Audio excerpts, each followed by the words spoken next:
It feels like some of you don't know who EA is as a company and what they used to stand for.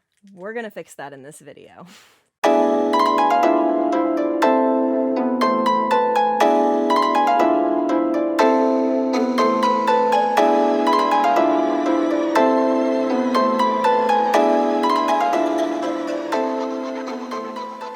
In this video, we're going to discuss how EA has systematically destroyed entire gaming companies, abused their staff, and hid evidence of a Sims 4 game changer grooming children. I want to make something clear. This is in no way targeted at the devs or the sim gurus who I defended in my video in defense of the devs. This is targeted at EA, Electronic Arts, who is the overarching company in charge of The Sims and many other gaming franchises. This is where most of the bad decisions are coming from. Suffice to say, it's hard to even scratch the surface with EA. Just take a look at their controversies page on Wikipedia one day. It's pretty immense. Suffice it to say, I can't even touch the surface, but I'm going to cover EA in this video. I'm going to cover how to fix the Game Changers program in the next video, and then the third video is going to be the state of The Sims. If you are interested in either of those topics and you like this video, please be sure to like, comment, and subscribe. First off, EA kills games. If you are a newer gamer or a younger gamer, growing up in the 80s and the 90s, pretty much every game company that I love ended up owned and then eventually destroyed by EA. For just a little perspective of how bad of a problem it is, take a look at this article where they discuss all of the gaming franchises that EA destroyed. And this isn't just something that they failed or they weren't trying hard enough or anything like that. No, EA deliberately kills games. Check out this message from one of their former CEOs. When something's not meeting expectations, you can course correct by giving it more time, more money, changing the concept, or killing the game. If you're committed to quality, you take one of those paths. If you preclude any one of those paths, quality will suffer. EA will kill a game or two a year, forever. I don't like that mentally, but let's go back to the humble beginnings of EA. When EA started out as a company, they actually had some really unique concepts.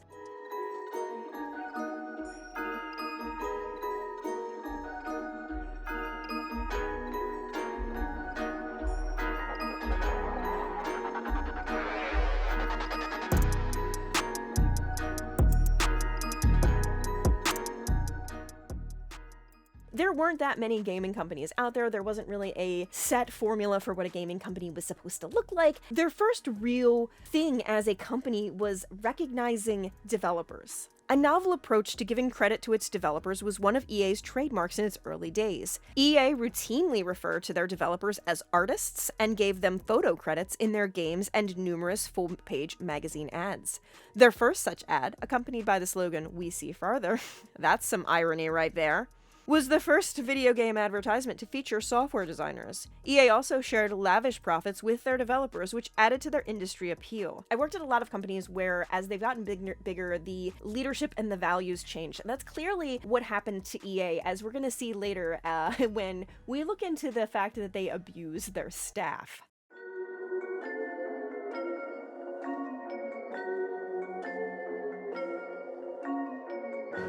So I want to take us back to the release of The Sims 4 first. When it came out, it was so bad that fans almost immediately wanted The Sims 5. In fact, our dear friend Sim Guru Grant said on the forums, "We're not working on Sims 5. We're not thinking about Sims 5. If Sims 4 isn't successful, there won't be a Sims 5." Which a lot of people kind of took as a threat, particularly given the fact that EA was trying to deliver us a game that wasn't that good while making these kind of threats. The frustrating thing about EA is that if we keep buying crap, they'll keep giving us crap. That's something that is proven. And if you look at the article that I mentioned, and Illuminati did a really great video on EA called EA Destroy Everything that I highly recommend you check out, you'll find out that they really don't care. They will kill any franchise. franchise. They purchased entire gaming companies that had multiple beloved franchises because they wanted one of the franchises. As the past has shown, if we stop buying their games, they're just gonna get rid of it. So it's like boycotting The Sims is only going to work against us. And I feel like the Sim Gurus are pretty much the only people that are on our side against EA. Anyway, turning this back to The Sims, it's very ironic that a company frequently branded as the evil empire is releasing a Star Wars expansion for The Sims that a lot of people clearly don't want. One thing that really concerns me about microtransactions is that they are so profitable, and I'm going to go into that more in my video on the state of The Sims, because it would not surprise me if future Sims games have microtransactions. I'm fairly certain that The Sims Mobile makes more money right now than The Sims 4, and I believe microtransactions is the reason for that. I believe that's probably why that game gets so much free content and The Sims 4 doesn't. Like that they're getting the money for it somewhere. Where is it coming from? It's got to be the microtransactions. That's the only thing that makes sense.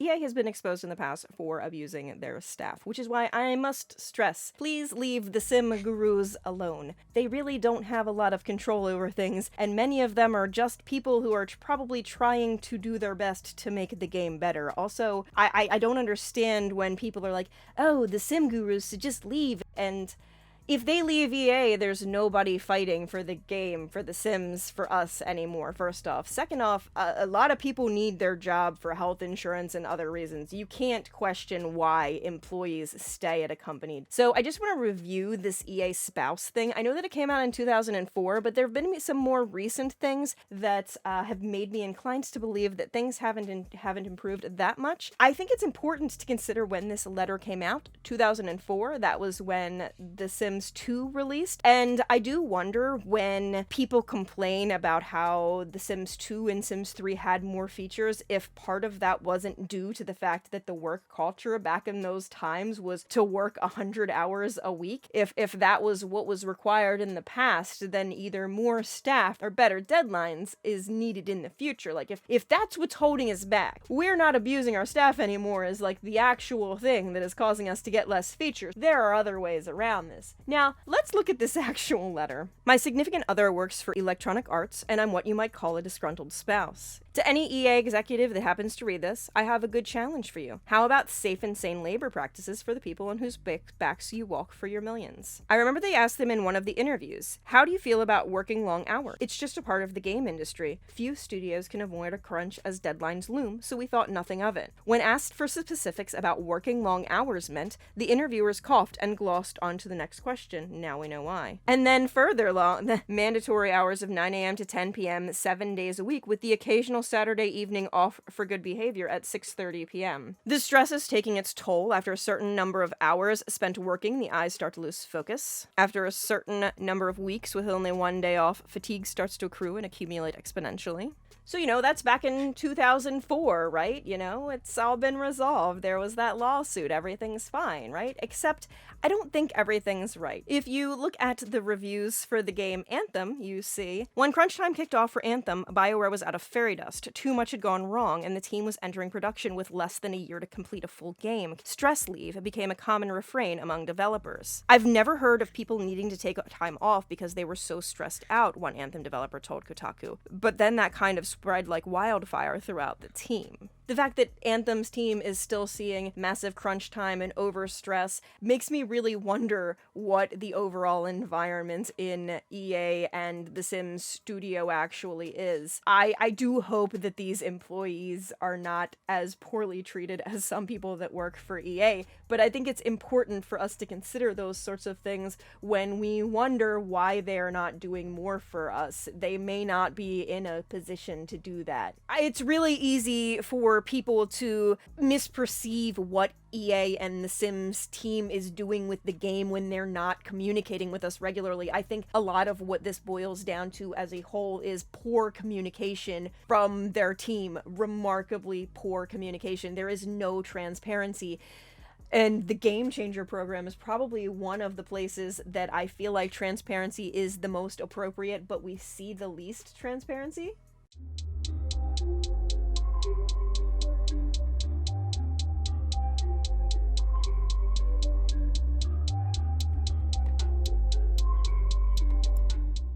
I have a whole video on the Game Changers program, how it's broken, and how I would fix it. But in general, don't call it the Game Changers program if the Game Changers only possess the most trivial capacity for actually changing the game, is pretty much my recommendation. I feel like if they actually listened to any of the people that they called Game Changers, that the game would look significantly different. In the mission statement for the Game Changers, it does indicate that the relationship is reciprocal, that the Game Changers will be taught by EA, and EA will accept feedback from them. But it's quite clear that unless the feedback is something simple like swatches that they can get an easy win with the crew, they don't listen. And if they are listening, they need to let us know that they are listening. It feels like the players really want a reality simulator, and the Sims team is desperate to prove that the platform is good enough to be a lot more than that. It's really easy for someone to perceive EA as prioritizing crazy aliens over normal human skin tones when EA doesn't do the best job of communicating with us. A healthy community requires good communications. Otherwise, speculation takes over, and speculation in EA's case does not go in good directions. EA genuinely needs a serious transparency overhaul. Their behavior has never been super ethical. It kind of really frustrates me that they don't even really stipulate what the difference between a game pack and a stuff pack and an expansion pack, like what the minimum requirements to qualify as each. There's no parameter. They can make it whatever they want, and I don't really like that too much. It's nice to have my Sims be able to go to Batu, but maybe can they actually raise their children well first? It's not my biggest priority. It's no one's biggest priority. I think it comes particularly tone deaf considering their most recent collaboration was with Mac, and it was terrible makeup. They have all of these EA Game Changers that are custom content creators who are people of color and who are people who make makeup that looks great on all sorts of different skin tones, and we got the Mac collaboration where how you could have been using your Game Changers for that feedback, except it wouldn't have gotten you any money or tie-ins for products, didn't it? That's what it was, wasn't it? Why put these individuals in these specialized roles to change the game if you're not going to let them change the game?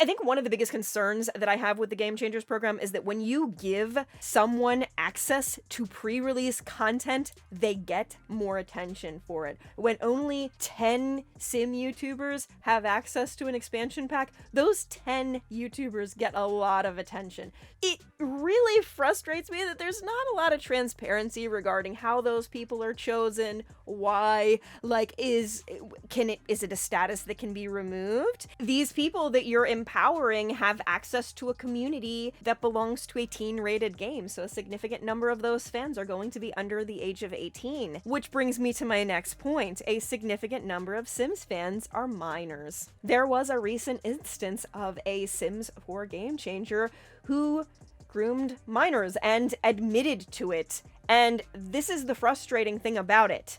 The way the Sims team handled it.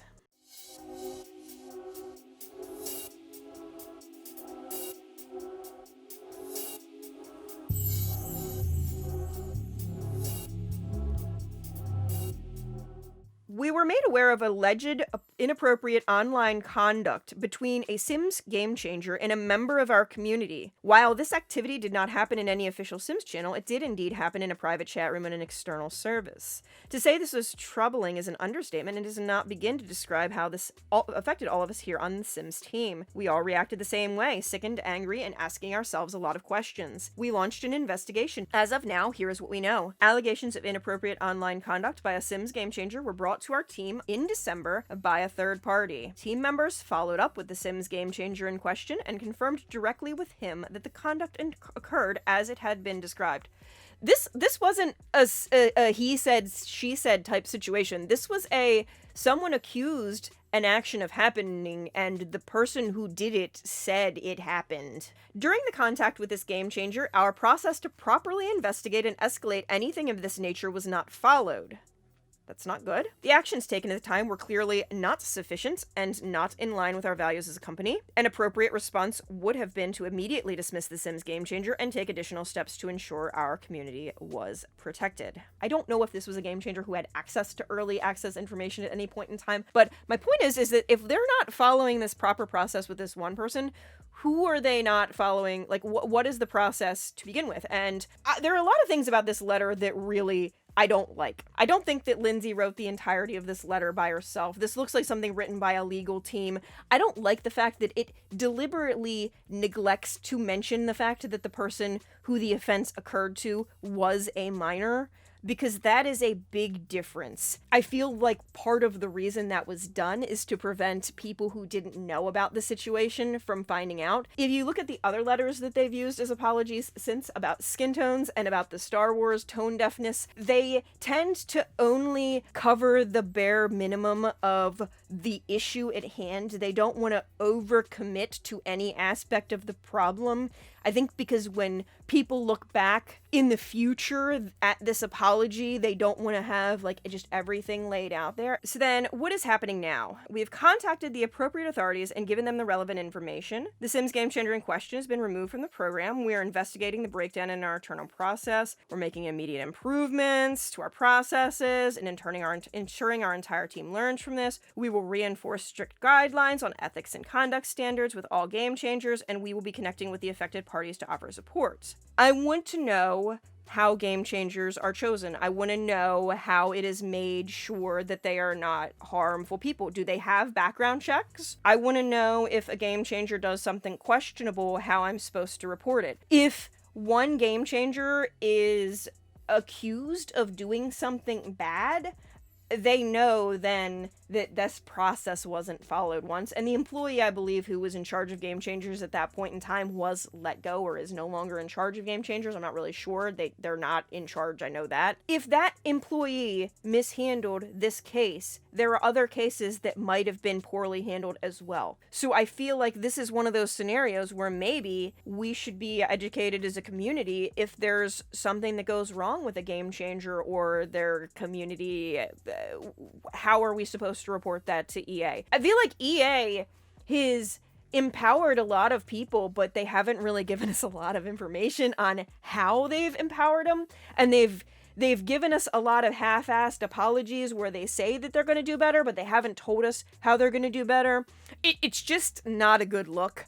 I want specific, measurable, actionable, recordable. Some of you who have had careers know where I'm going. I want actual goals that are communicating to us so that we know that they're doing better with all of our concerns. They have these apologies that greatly diminish inappropriate conduct with a minor. That's a crime. Not reporting that they knew that this happened is a crime. Allegedly, obviously, I'm not there. And I know there have been other game changers accused of unflattering behavior. What has been done about that? Have any of them actually been investigated?